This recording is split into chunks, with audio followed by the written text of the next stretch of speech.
Hello and welcome to another episode of the Lift Shit Get Banged podcast. I have an interesting question for you this week. It is a topic that has come up both online, because Rachel did a really good reel about this the other day, and also one of my clients who has diagnosed ADHD.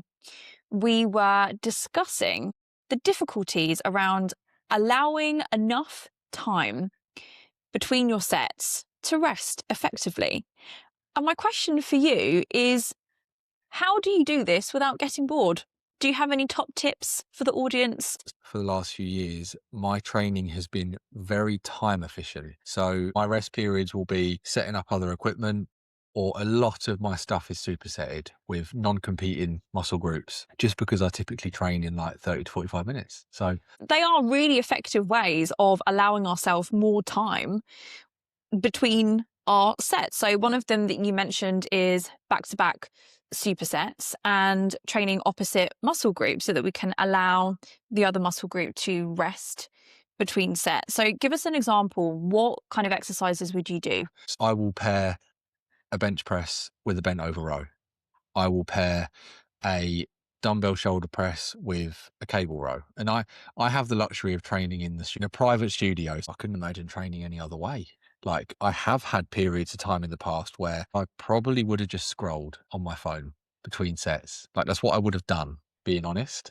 And that's not what we recommend. To avoid us coming into a scroll hole in between sets, or on the other hand, not giving yourself enough time to rest and recover between your sets, we have some really effective ways for you to take your rest periods, but not feel like you are standing and twiddling your thumbs or feeling like an absolute melon in the gym, just standing with nothing to do and staring at a wall, which I know people can find a little bit awkward and intimidating.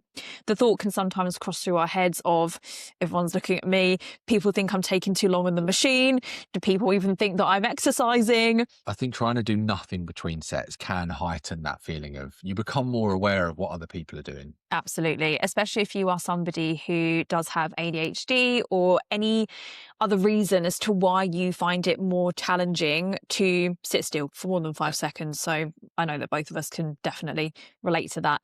And some top tips for you guys today. So pairing movements back to back, setting up for the next exercise as you are doing the rest period for that exercise. I love that one. That's one that actually I do quite frequently as well. On a similar spectrum, looking at, can we warm up for the next exercise whilst you are resting during that rest period? So for example, if I am doing a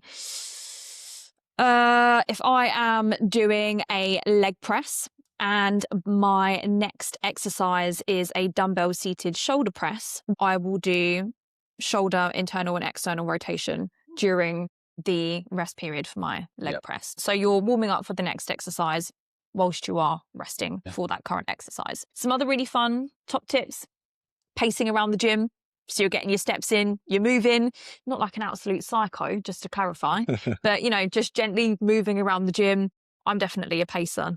Yeah, and I think I'm going to play devil's advocate here almost. And I think, like we have been weaving kind of, let's say you're predominantly strength training and we want 2 or 3 minutes, or even just as long as it takes to feel fresh to go into your next set and give maximum effort.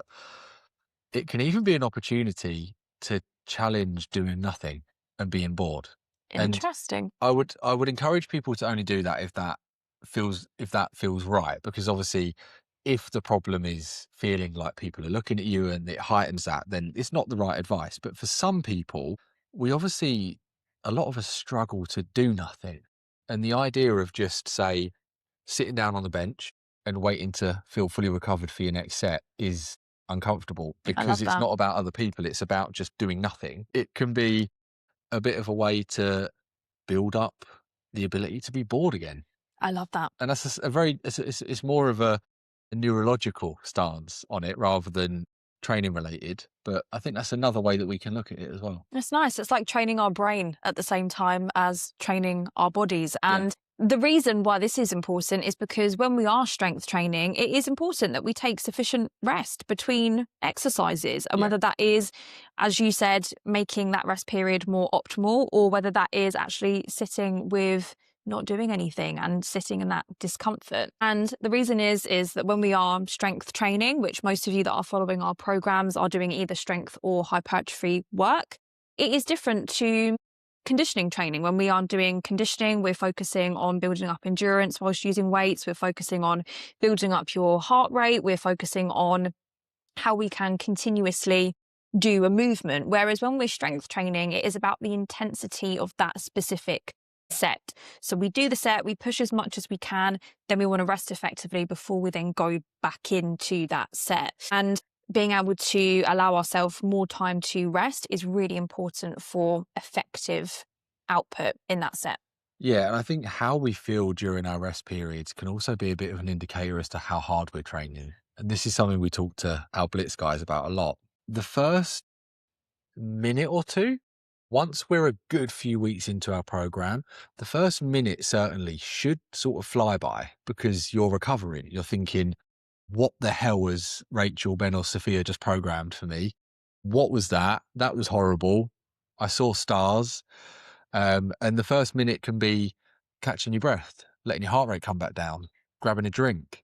And then it should be the next minute or so that's like, oh, what do I do now? It shouldn't be finish a set, put the weight down and go, right, now what? So if you're finding that you are finishing your set and you're like, I don't know what to do now, we would argue you're not pushing yourself enough in the exercise itself, and that there is so much more room for growth in that. And I hear you. If you're thinking, well, at the moment, I don't have the time to rest for 2 to 3 goddamn minutes in between each set. We hear you, we feel you. But on the other side of that, it is worth looking at your program. And for the majority of you, I guarantee if you have maybe done a bit of your programming on your own, is it the case that actually you've got 7, 8, 9 exercises or, 20, 22, 23 sets in your training session that maybe don't need to be there? Can we look at reducing the number of exercises and focusing on 4 or 5 optimal movements? Could it be that we are reducing the volume slightly, and instead of trying to do every single exercise but rushing through it and not getting the most out of each one, it is looking at reducing the amount of volume that we are doing, but really focusing on the intensity of each set and optimizing each set that we do. There's a bit of a theme running through these podcasts, isn't there, of doing less better rather than trying to do too much and doing it poorly. Absolutely. On today's segment of Unfucking Your Fitness, You're never going to get me to sing.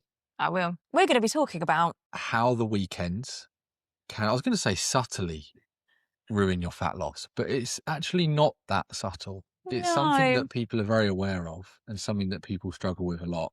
If you're somebody who smashes out your calorie deficit and your training sessions and your steps Monday through to Friday, and then you get to the weekend and everything goes to shit, your plans go out the window and you're like, fuck it, I'm going to start again on Monday. This is for you. And I think we're probably going to come at this from a slightly different angle to what people would expect. Because again, similar to one of our recent topics on, do we just need more discipline? Do we just need to try harder? I think a lot of people feel like, and we'll hear commonly, I can be really disciplined during the week, but then I've just got no self-control or willpower on the weekend.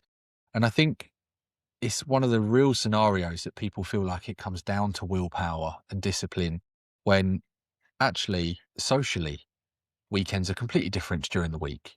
Environmentally, weekends are completely different during the week. And what we see with clients all the time is we go from having a very clear structure around a work day, typically, where we have breakfast before work, which we have to prepare more often than not because we don't have time to make it in the morning.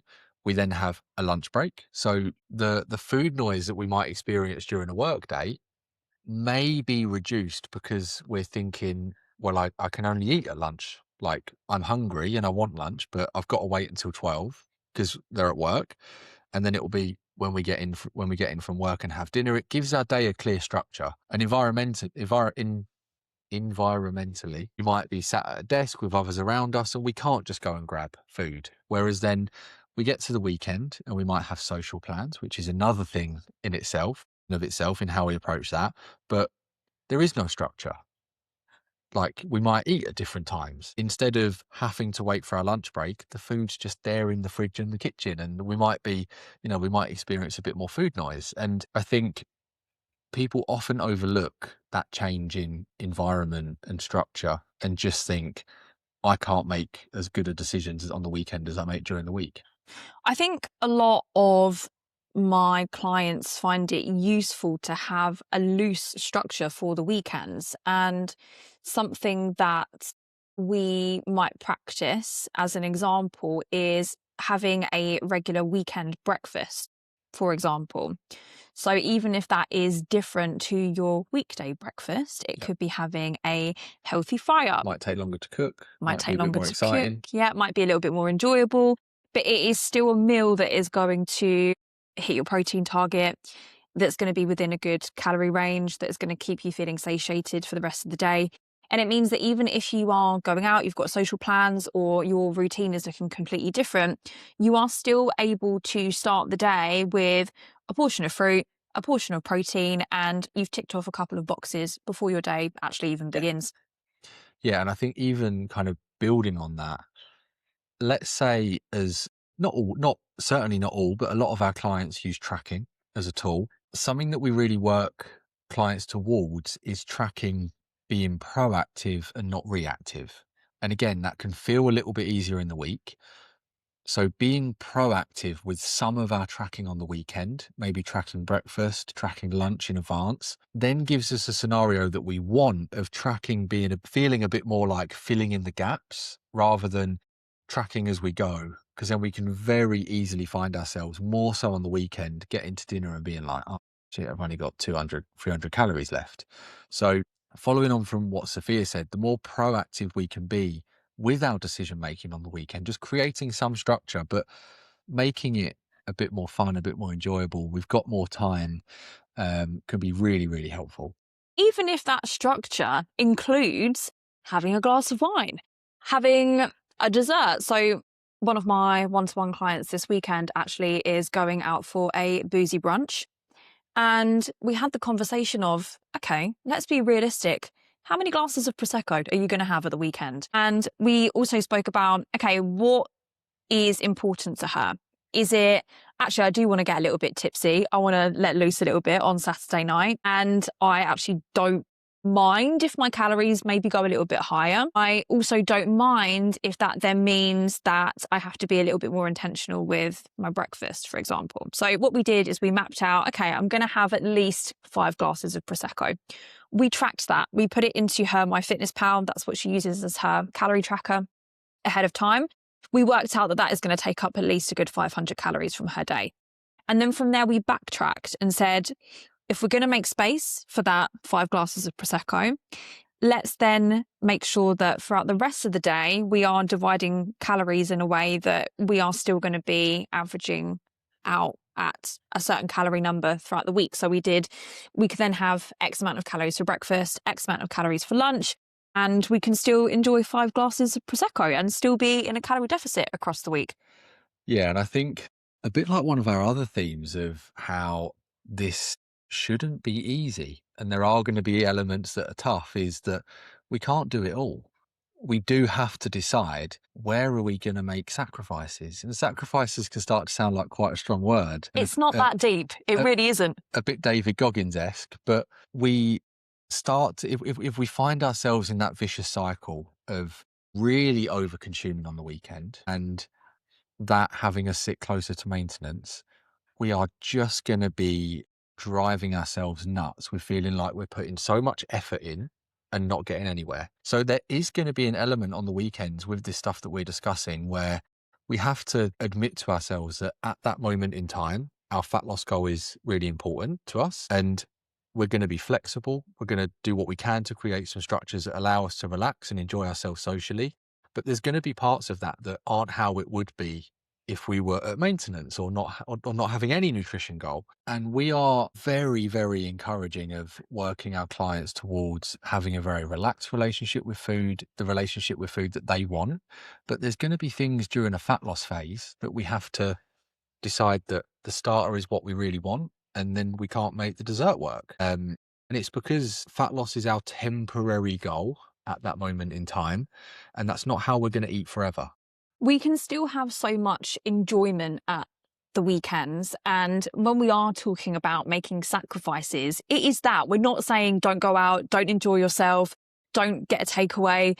It is, instead of having a starter and a dessert and cocktails, let's just pick one. Pick the one that has the most value to you, that is going to bring you the most enjoyment out of your weekend. And you can look back and say, you know what, I really enjoyed that and it felt intentional and that was important to me. Something that we discuss quite a lot of our clients is the idea of hell yes moments versus no moments, and thinking, okay, if I do decide to skip my starter, is it going to massively take away from the experience or not? And if you are going to a fancy restaurant and you've had your eye on that starter for a few months and you're like, this is my absolute hell yes moment, I want to really enjoy it, I want to make the most of it, then that's going to be your priority. But then we can look at the rest of the day perhaps and say, well, I really want to enjoy that, but I do still want to be in a calorie deficit across the week. So can I say no to the dessert so that I can say yes to the thing that is important to me?